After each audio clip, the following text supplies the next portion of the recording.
afternoon, Bay Nation. Welcome to another episode of Fantasy Bay. I'm your host, Mike Williams, and here's my co-host, Geoffrey. Good afternoon, Bay Nation. Exciting episode for you on this one. We're going over the NFC East. And for those of you who do not remember, that's the Washington football team, the Dallas Cowboys, Philadelphia Eagles, and those New York Giants. We're going to be talking about ads, drops, trades, and how that affects their team. And at the end of each segment, I'll tell you what I think about that upcoming season. Don't forget to like, subscribe, and hit that notification bell down below. Geoffrey, without further ado, take me down to Dallas. I'm on it, sir.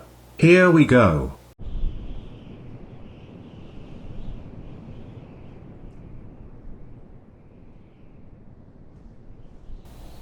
Thank you, Geoffrey. Woo, Dallas looks beautiful this time of year. All right, let's get it started. All right, Geoffrey, what's first? Coaches. There were no major changes to the coaching position. Moving on.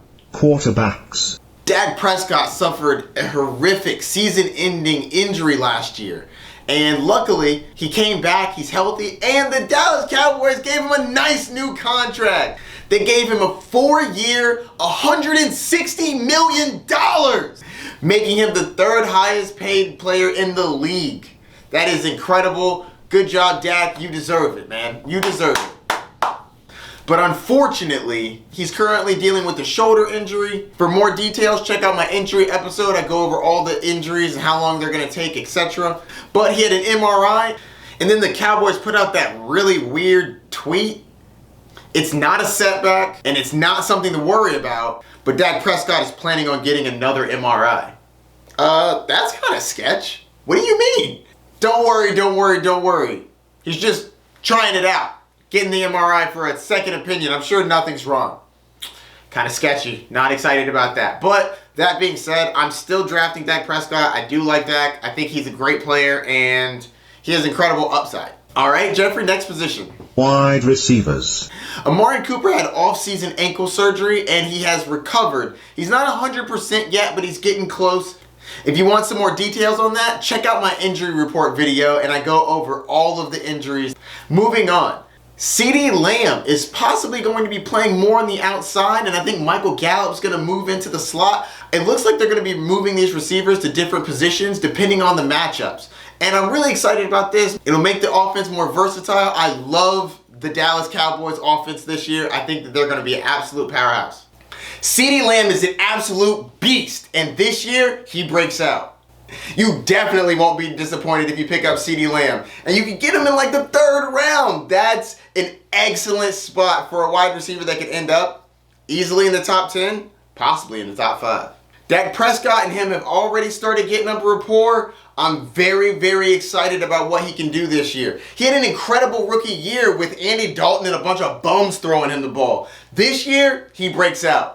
You will not be disappointed with this pick, for sure. All right, Geoffrey, next position. Running backs. So not too many changes at running backs, but the coach did say something that was strange. Apparently, Mike McCarthy doesn't think that Ezekiel Elliott needs to run the ball 25-30 times a week. He said, quote, "We've got younger talent that can play and produce. It's not necessary for Ezekiel Elliott to run 25-30 times a game." Now, mind you, I get that. Tony Pollard is a solid running back. Every time he gets on the field, he looks really good. So it makes sense that the team would want to use him and not Zeke all the time. That being said, if they're going to take away rushing, I'm really hoping that they add some receiving because where he's going right now, he's a top 5 running back, and that's kind of where I have him. Right in that 5th area. I think that he has not lost a step. He's an absolute beast. On to the next one. Tight ends. Blake Jarwin is back. Some of you may not know him. If you play fantasy, you probably do. He had a lot of hype coming into last year. But in week 1 last year, he tore his ACL. That was awful, ending his year. But he's back this year, and I do think that he'll be solid. I'm not extremely excited about it because CeeDee Lamb's breaking out. I think Michael Gallup is still going to be quasi-relevant. Ezekiel Elliott is going to be a great runner and a receiver. Tony Pollard's going to be involved. Amari Cooper is still good. So my summary on the team is Dak Prescott is an absolute beast. As long as his health situation goes away, I think that he's going to be a solid top 5 quarterback this year. Ezekiel Elliott, top 5 running back. Amari Cooper and CeeDee Lamb are going right next to each other. Amari Cooper's been dropping down since the injury. I'm curious to see if that jumps back up or if he stays down in the ADP. And if that's the case, I think Amari Cooper's going to be a steal because he's an absolute beast. And he's not as old as people think he is. So I think that Amari Cooper is going to be a great value this year if he stays where he is. But I assume by actual draft time, he moves up those boards. CeeDee Lamb, he has extreme upside in an incredible offense. He's definitely good enough to take that #1 spot from Amari Cooper. And I actually think that both of them can eat and he still finish as a top 10.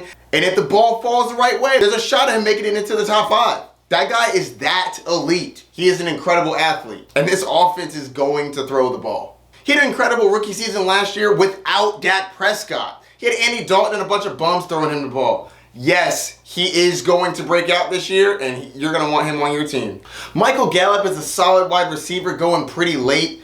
I don't think that he has very much upside with CeeDee Lamb and Amari Cooper there, but he does have a solid baseline throughout this year. He's in an incredible offense, and he has upside if one of the other guys goes down. Amari Cooper has already been dinged up so far this year. If he goes down, Michael Gallup's going to have to step up. Blake Jarwin is a solid late round flyer. I'm not really super excited about it. I do think that he does have upside in this offense. It is an incredible offense and they should be very good. All right, Geoffrey, on to the next team. I'm on it, sir. Here we go.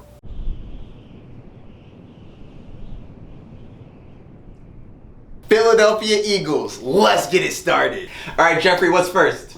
Coaches. There were a lot of coaching changes this offseason, and the Philadelphia Eagles were definitely one of them. Doug Peterson, unfortunately, was let go or fired, and in comes Nick Sirianni, the previous offensive coordinator for the Colts the last 3 years. I think he's probably going to be bringing in the platoon of backfield like the Colts did last year, which is not the best for Miles Sanders.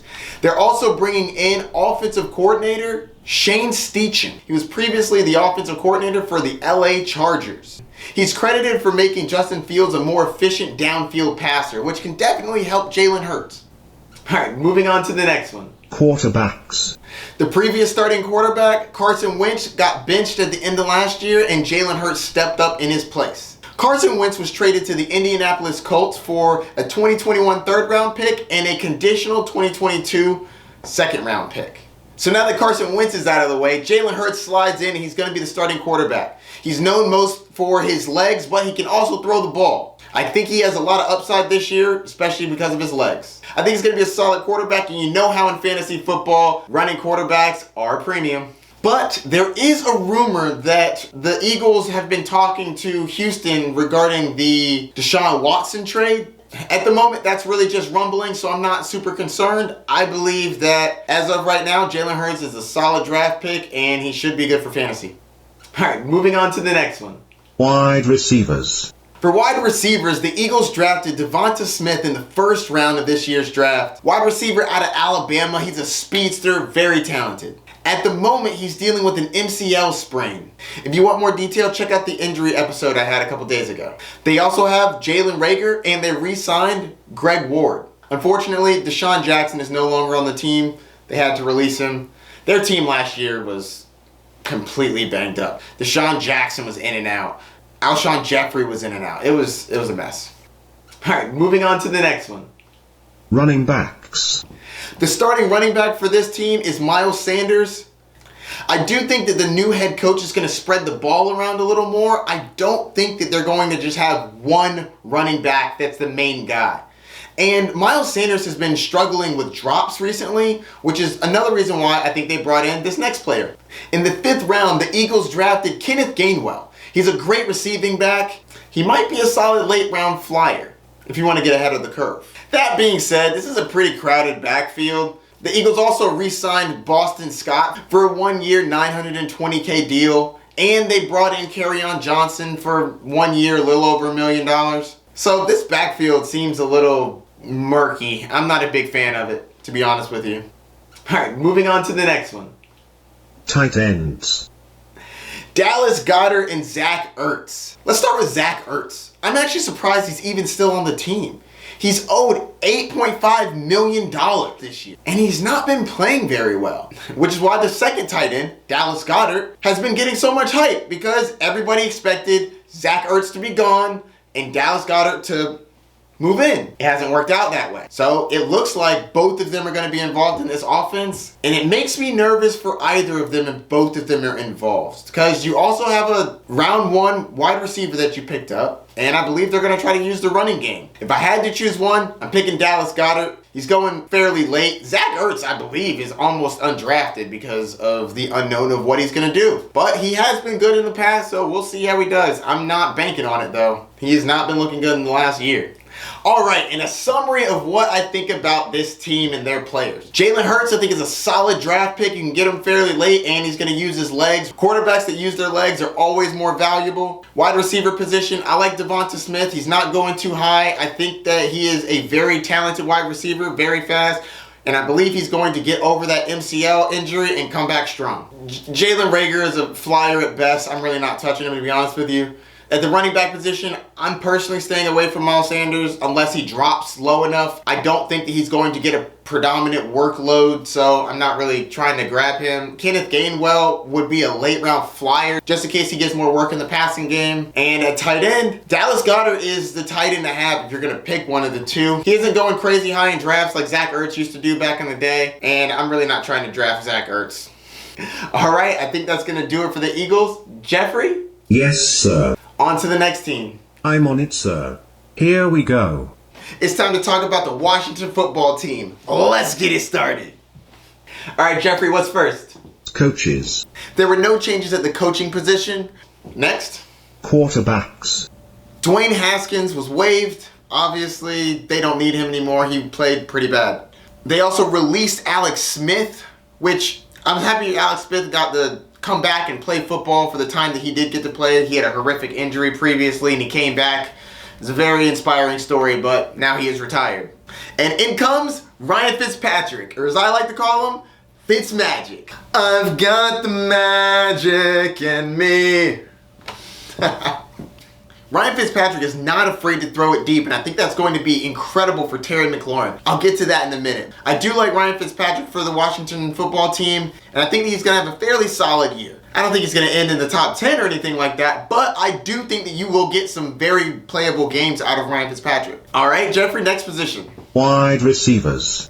At wide receiver, they have Terry McLaurin, a very talented wide receiver. And with Ryan Fitzpatrick in town, I definitely think they utilize his downfield presence more. He is an absolute beast, and I actually think he's going to have a fantastic year. Terry McLaurin came out and said last year he was playing with 2 high ankle sprains. I definitely think that that hindered him towards the end of the year, and this year he's set for a breakout season. I'm really looking forward to grabbing him at the end of the second round, early third round. Give me that. Washington also brought in Curtis Samuel for a 3-year, $35 million deal. Man, that's actually pretty good. He's currently out with a groin injury, and there's no real timetable for him to come back. All right, Jeffrey, next position. Running backs. Running back position. Antonio Gibson looked very good last year. I definitely think that he's going to be more involved in the passing game this year.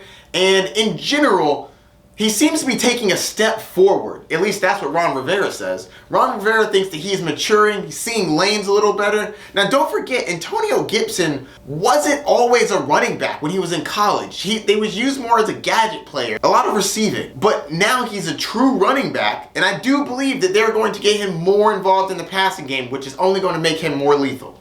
Next. Tight ends. Tight end Logan Thomas got paid this offseason. 3-year, $24 million. Whew. Nice. That's the 8th most in the league. Now, one thing I try to tell everybody is follow the money. Whoever is getting paid is probably going to get a lot of touches. Now, I don't think that Logan Thomas is going to be Travis Kelce or anything crazy like that, but I do think that he is going to be a viable tight end this year and should be picked up. They're going to spread it around, and I definitely think that Logan Thomas is going to be involved. Ryan Fitzpatrick has shown in the past that he can support multiple downfield threats. All right, let's get a summary for what I think about each one of these players. Ryan Fitzpatrick is probably not going to be drafted, but if you draft somebody like Dak Prescott and you're worried about him starting at the beginning of the year, Ryan Fitzpatrick would be a very solid fill-in. Terry McLaurin is going late for the last time in his career. He is a very talented wide receiver. Pick him up. I think he's going to have a fantastic year.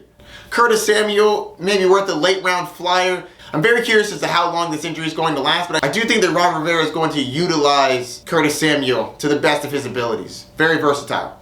I love Antonio Gibson this year, especially where he's going towards the end of the second round, early third round. Very solid. I think that Logan Thomas is a fine later tight end pick. I don't tend to go in the middle rounds, but if you are going to pick a middle round tight end, he's not a bad choice. Ryan Fitzpatrick likes to sling it. All right, Geoffrey, on to the next team. I'm on it, sir. Here we go.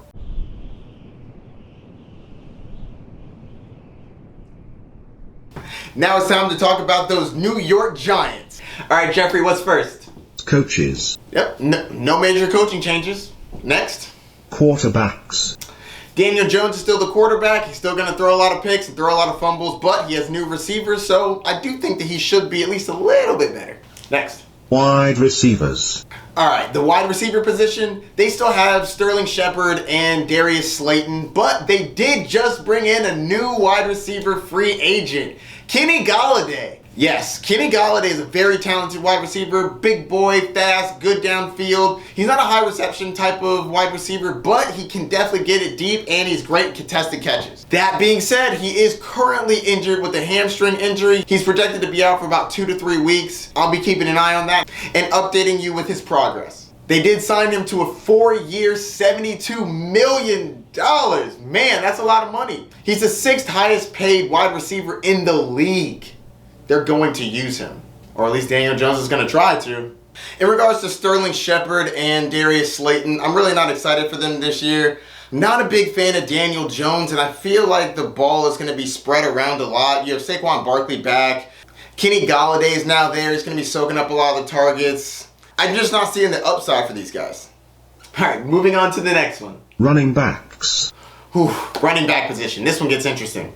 Saquon Barkley is still coming back from his ACL injury. I don't believe he's going to be on the PUP, but he's definitely not 100% healthy yet. It's still up in the air of whether or not he's either going to start week 1 or if it's going to get pushed back to week 2 or 3. Now, this is causing him to drop in drafts. Even if Saquon Barkley misses a couple weeks, I still think that he is very valuable, but if you are a person that likes to be more safe in your first round picks, this is one that makes me nervous because we don't know when he's going to come back. We don't know how long once he gets back until he's up to his full workload, so they're probably going to ease him in because they have a lot of draft capital in him and he's one of the most talented running backs in the league. They're not just going to push him out there before he's ready. And on top of all of that, they have one of the worst offensive lines in the league. It's very bad. Very, very, very bad. Pro Football Focus literally is projecting them as the worst offensive line in the league. And he's going to be coming back from injury.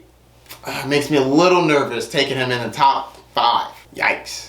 And it also seems like the team isn't very confident in him coming back either. They may say one thing, but you should follow the money.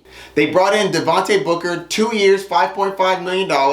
It's a solid deal for a running back, not too crazy, but I mean, it's not chump change like Corey Clement, who they brought in for $1 million, $990K. And they brought in Alfred Morris as well for a 1-year, $1.1 million contract. So they're packing up their backfield with backup plans. They're picking up a lot of running backs because they're not confident in Saquon Barkley and when he's going to come back. So they need somebody to fill that role. And then they need a backup for that person. I'm not super confident on Saquon Barkley coming back, but once he's back at full health, I think that he's going to be an absolute beast. But is it worth the draft cost? That's a decision you got to make. All right, moving on to the next one. Tight ends. Evan Ingram is still on the team. I do think that he'll get some targets, but with a new number 1 wide receiver coming in, Saquon Barkley being back, I don't see him being very viable this year. That being said, Evan Ingram is an extremely talented tight end. So I do think that he can be used in the future. I just don't know if he's going to be used on this team. And for some reason, they brought in Kyle Rudolph. I don't get that one. Maybe they want more 2 tight end sets so that they can run the ball better? With their terrible offensive line? Possibly. All right, let me give you my opinion on all of these players and what it means for fantasy. Honestly, I'm really not a big fan of Daniel Jones. He throws a lot of picks, has a lot of fumbles, and he doesn't throw enough touchdowns. Yes, they got Kenny Golladay, which is awesome, and Saquon Barkley's going to be back. But he doesn't dump it off to Saquon Barkley enough, and he's not the most accurate quarterback deep. So Kenny Golladay is going to be fighting for contested catches if he's on the field. He's already dinged up, and he was dinged up last year. I'm really just not a big fan of Daniel Jones. Hard pass. Saquon Barkley is an absolute beast, but he makes me nervous going really high. If he drops down to the second round, I think I'm willing to grab him. I also think that Devontae Booker is a solid flyer for anybody not drafting Saquon Barkley, and anybody drafting Saquon Barkley should probably grab Devontae Booker as a backup just in case you need him for those first couple weeks. Don't forget, just because a player is not valuable every week of the year doesn't mean he doesn't have value. If Devontae Booker is the starting running back at the beginning of the year, he will have value as a flex play for the first couple weeks, which can help you win a week. Kenny Galladay's injury worries me. I'm not very confident in drafting him, to be honest with you. I haven't been drafting him very often in most leagues. He's going a little high for me, being injured now and being injured from last year, and I don't trust Daniel Jones in this offense either. So it's a little rich for my blood at the moment. If it drops down, maybe a little. Sterling Shepard and Darius Slayton, I'm not a big fan of. I'm really not trying to have them. They have very minimal upside. Daniel Jones isn't a very good quarterback, and they don't have a lot of opportunity because the Giants just spent a lot of money on Kenny Golladay, so they're definitely not throwing it to Sterling Shepard and Darius Slayton more than him. Evan Ingram, too many mouths to feed. I like the talent, but I don't think he's going to get the opportunity. All right, I think that's going to do it for the NFC East. Don't forget to like and subscribe, and check out the next division episode. See you soon, Bay Nation. See you next time. Peace.